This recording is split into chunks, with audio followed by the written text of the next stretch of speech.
Hi everyone. இன்றைக்கான pre market ரிப்போர்ட்டை நம்ம அனலைஸ் பண்ணும்போது ஆக்சுவலாக பார்த்திங்கன்னா ஃப்ரைடே நைட் வந்து யூஎஸ் டேரிஃப் வந்து செல்லுபடி ஆகாதுன்னு சொல்லி யூஎஸோட கோர்ட் வந்து ரூல் பாஸ் பண்ணிடுச்சு.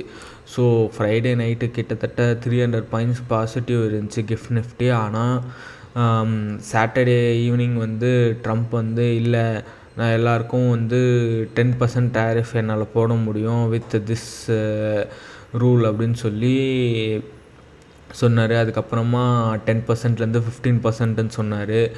ஆக்சுவலாக பார்த்தீங்கன்னா இந்த டேரிஃப் 10% 15% டேரிஃப்லாம் போட்டால் நமக்கு ப்ராப்ளமா அப்படின்னு கேட்டால் அந்தளவுக்கு ப்ராப்ளம் வராது. ஏன்னா இந்த டேரிஃப் வந்து ஆல் ஓவர் வேர்ல்டு போட போகிறாரு. ஸோ ஆக்சுவலாக வந்து இதுக்கு முன்னாடி டேரிஃபால் இந்தியா பாதிக்கப்பட்டுச்சுன்னா ஆமாம், ஏன்னா வந்து ஒரு சில கண்ட்ரிஸ்க்கு வந்து டேரிஃப் வந்து 10-20 அந்த மாதிரி கொடுத்துட்டு நமக்கு மட்டும் 50-60 கொடுத்துருந்தார். ஸோ அந்த சமயத்தில் பார்த்திங்கன்னா பாதிப்பு. ஏன்னா இப்போ இந்தியா வந்து ஒரு பென் 5 ரூபாய்க்கு உருவாக்கி யூஎஸில் இம்போர்ட் பண்ணி வைக்கிறப்ப பாகிஸ்தானும் அந்தளவுக்கு பண்ணிச்சுன்னா, இந்தியா மேலே வந்து டேரிஃப் வந்து 50% இருந்து பாகிஸ்தான் மேலே ஒரு 20% இருந்துச்சுன்னா, அங்கே வந்து பெண்ணோட விலை வந்து பாகிஸ்தான் ரொம்ப சீப்பாக இருக்கும். அதனால் பார்த்திங்கன்னா பாகிஸ்தானுக்கு வந்து சேல்ஸ் இன்க்ரீஸ் ஆகும், இந்தியாவுக்கு நெகட்டிவ் ஆகும். ஆனால் இந்த ரூல் பிரகாரம் போட்டால் எல்லாருக்கும் தான் டேரிஃப் போட முடியும். ஸோ எல்லாருக்கும் ஈவனாக 15% டேரிஃப்ன்றதுனால இந்தியாவுக்கு நெகட்டிவ், ஆனால் இந்தியாவுக்கு நெகட்டிவ் கிடையாது. ஸோ இது வந்து யூஎஸ்க்கு தான் நெகட்டிவ், யூஎஸ் கன்சியூமருக்கு மட்டும்தான் நெகட்டிவ். ஸோ இந்த டேரிஃப் 15% டேரிஃபால் ஏதாச்சும் பாதிப்பு இந்தியன் எக்கனாமிக்னா இல்லை, அந்தளவுக்கு எதுவும் இல்லை.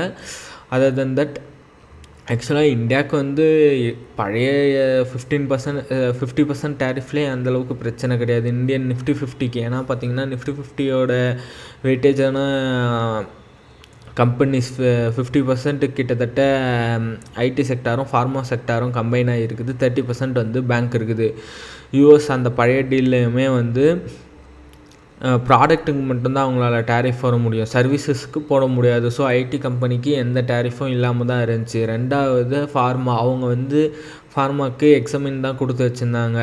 அதுக்கப்புறம் பேங்கிங் வந்து அங்கே அவ்வளோவா பெருசாக இந்தியன் பேங்கிங் எதுவுமே அங்கே எதுவும் இல்லாதப்ப நிஃப்டி 50 இதுக்கு ரியாக்ட் ஆகிறதுன்றது வந்து ஒரு தேவையில்லாத இது தான். ஸோ ஓகே, நம்ம இப்போ மார்க்கெட் அனலைஸ்க்கு போவோம். பார்த்திங்கன்னா இது ஃப்ரைடே எண்டில் இப்போ இருந்தது.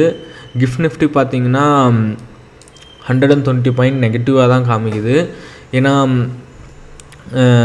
இந்த 10 days வார அந்த இதுனால கிஃப்ட் நிஃப்டி வந்து கொஞ்சம் கம்மியாக தான் காமிக்குது. அதே மாதிரி இந்தியா விக்ஸ் வந்து 14 தாண்டி இருக்குது. ஆக்சுவலாக கிஃப்ட் நிஃப்டி வந்து 12 to 13 இருந்துச்சுன்னா வந்து நார்மலாக இருக்குதுன்னு அர்த்தம். 14க்கு மேலே போச்சுனாவே இந்தியாவில் ஏதோ அன்சர்டனிட்டி இருக்குதுன்றது தான் கிஃப்ட் நிஃப்டி நோட்டிஃபை பண்ணும். ஸோ டுடே இன்னைக்குள்ளே கிஃப்ட் நிஃப்டி வந்து 13 கீழே போகும்னு நான் நம்புகிறேன்.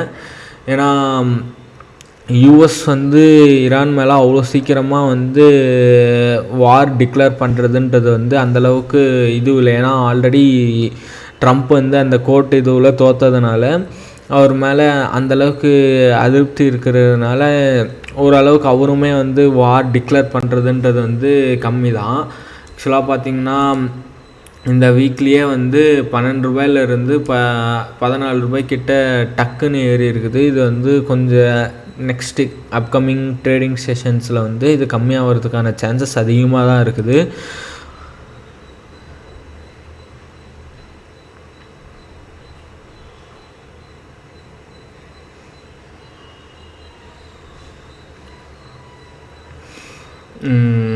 குளோபல் மார்க்கெட்டுமே ஓரளவுக்கு எல்லாமே பாசிட்டிவாக தான் இருக்குது. பார்த்திங்கன்னா எஃப்ஐஎஸ் வந்து லாஸ்ட்டு 2 ட்ரேடிங் செஷன்ஸ் ஃப்ரைடேவும் சரி இதுவும் சரி செல் தான் பண்ணி வச்சுருக்குறாங்க. ஸோ பார்ப்போம். கிட்டத்தட்ட இன்றைக்கி மார்க்கெட் வந்து கன்சாலிடேட் பண்ணுறதுக்கு தான் ஹையர் சான்சஸ் இருக்குது. பெருசாக அந்தளவுக்கு அப்பவும் மூவ் ஆகாது, டவுனாகவும் மூவ் ஆகாது. ஈவன் தோ இவங்க டேரிஃப் எடுத்துட்டேன்னு சொன்னாலுமே இன்றைக்கி வந்து மேக்ஸிமம் கன்சாலிடேட் தான் பண்ணோம். ஃபஸ்ட் ஆஃப் வந்து இன்க்ரீஸ் ஆகிறதுக்கு வாய்ப்பு இருந்தாலும் செகண்ட் ஆஃபில் வந்து கண்டிப்பாக செல்லிங் ப்ரெஷர் வர்றதுக்கான வாய்ப்புகள் அதிகமாக தான் இருக்குது. ஸோ இதுதான் இன்றைக்கான அவுட்லுக். ஸோ தேங்க்யூ ஃபார் வாட்சிங் வீடியோ.